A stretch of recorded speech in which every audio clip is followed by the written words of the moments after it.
Daniel here from Gamersledge.com at the GameStop Expo 2014. I'm here with Maciej Binkowski. Yeah, man, you're awesome. The lead game designer for Dying Light out of Techland. Yes. Awesome. So we're excited to be able to interview you. Really excited. Hey, appreciate it. We'll jump right in with the questions. With a couple of other survival horror zombie games already on the market or coming down the pipe, what sets Dying Light apart from some of those competitors? Right, so definitely number one is the unprecedented freedom of movement.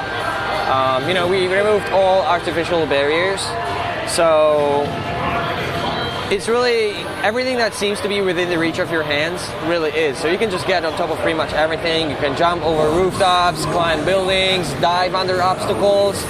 You can even launch yourself in the air right from the enemies.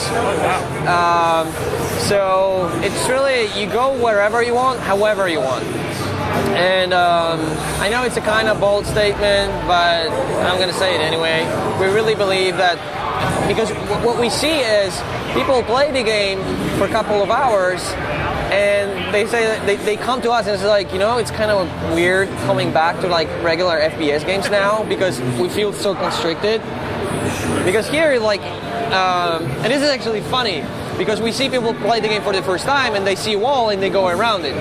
And we're like, why would you do that? And because people are just so biased that when they see a wall they go around, and we're like, no, just get on top of it. And they're like, oh, so I can do that? And I'm like, yeah, you see that building, you can get on top of it. And it's like, oh, that's so awesome. And suddenly when they go back, it's like, oh, so I can't do that now? And it's like, ugh, that feels awkward. There's like a 4-foot chain link fence that blocks me from going anywhere. Yeah, and it's like your grandma could go over it and you're like super soldier and can do it. So yeah, I really want players to play the game they want the way they want to play it. So, and we want to take open world game to the next level. So that's why we came up with this unprecedented freedom thing. Then of course we have dynamic day and night cycle, and it's not just gimmicks, it's not just visuals. We really change gameplay from day to night. So during the day you spend a lot of time exploring, questing, building exotic weapons. But when the night comes, you become the prey. So, the infected get much more vicious, much more dangerous. We shift the population, we introduce new enemies at night. So it's pretty much about not trying to die before the sun rises up. And then we have like this really vast open world. And this is by far the biggest and most ambitious game we ever did. So yeah, if you compare all those pieces together, that really sums up to a totally unique experience. That's awesome. Sorry, you may see me every once in a while looking this direction. The gameplay is sitting right over there, and it looks amazing. Thank you so much. One of the things that there's another zombie game that's on the market that's out or going to be soon that incorporates a lot of melee weapons, and that's one of my favorite things to do because it feels more visceral. It feels more dangerous, and it looks like that's very much a part of this game. Yeah, definitely. We were aiming for that. We love getting in your face, and so we're really trying to make it, just like you said, as visceral as possible. We really try to make sure that you feel that you have a body, that you have a momentum, that the weapons have a weight, that you can feel every single hit, and when you rip pieces of meat out of bones, you can really, it just feels so good. So that, yeah, we have over 100 different kinds of melee weapons, and you can customize them, use blueprints to create something exotic out of them. We also have firearms. But there are 3 things you need to know. You see, first of all, they're pretty scarce. So, it's not like you can shoot all the time. Second thing is, they're powerful, like if you compare a bat to a pistol, right? Of course it's powerful, right? But they're very loud.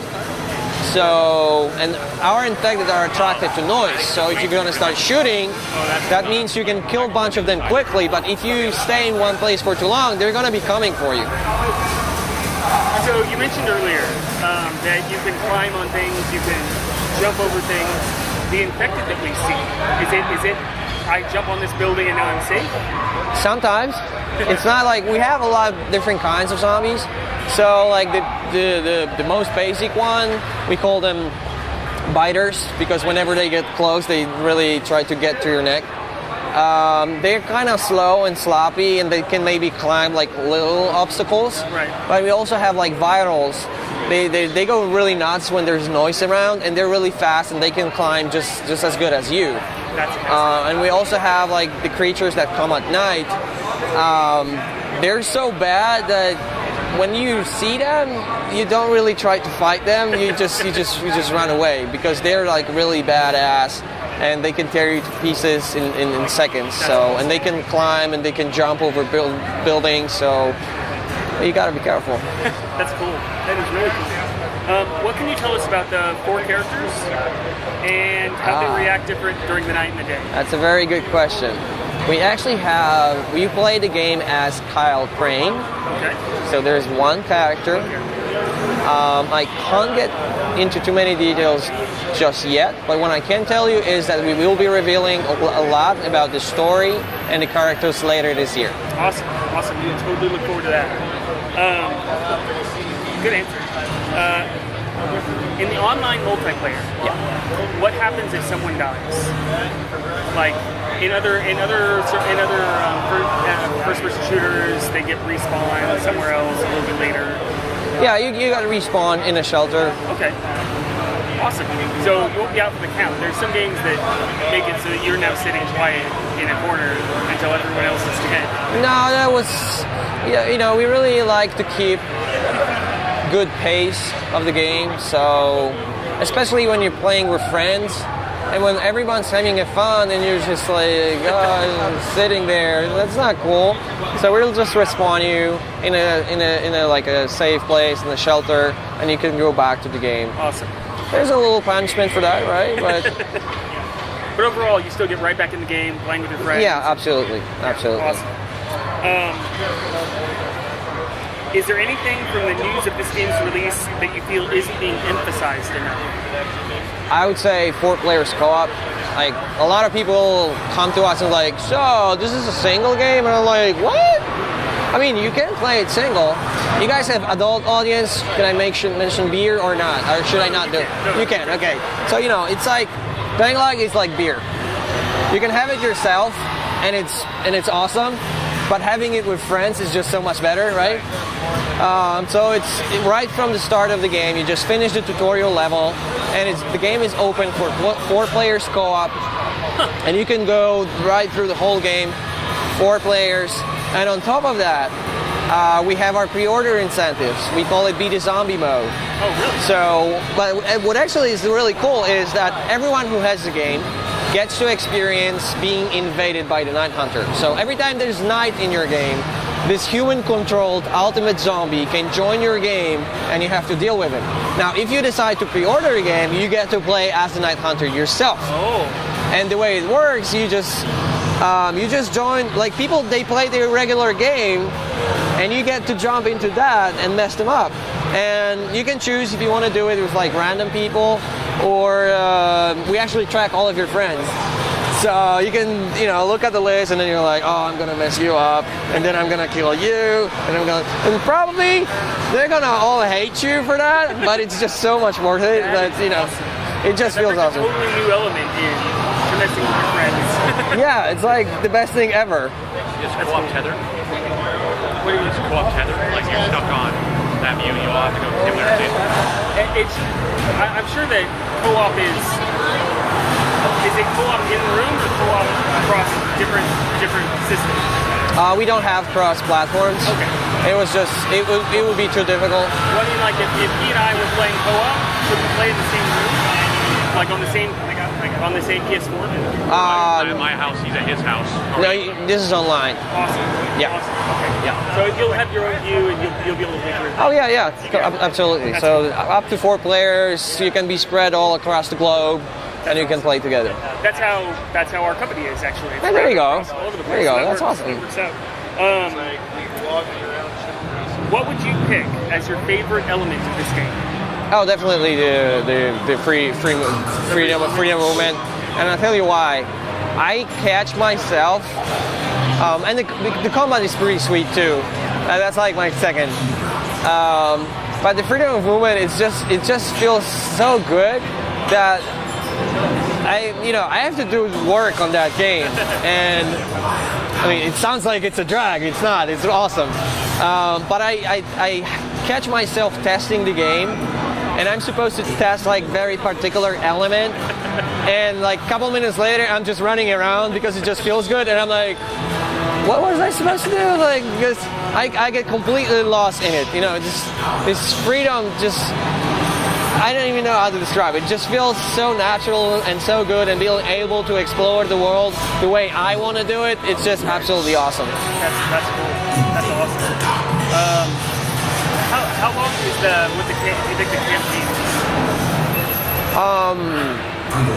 I think right now the main campaign, if you just want to complete the main story mission, it's something like 10 to 12 hours. Oh, awesome. But if you want to complete like every kind, there's a lot of side quests, random encounters, challenges. So if you want to like 100% complete the game, you might need to double it or even more. Oh, really? So I would expect something like 30 hours or more to like do completely everything. That's just the co-op or the single player. Yeah, well, actually, it all happens seamlessly. Like, it's completely drop out. It's not like it's a separate mode. So you just play your game, and suddenly the game says, hey, listen, there's a dude who's at a similar progress. You want to join? And it's just a single click of the button. It's like click and he's in your game. That's awesome. And then you do stuff together. I don't know, you trade weapons or whatever. And then it's like, okay, I gotta go.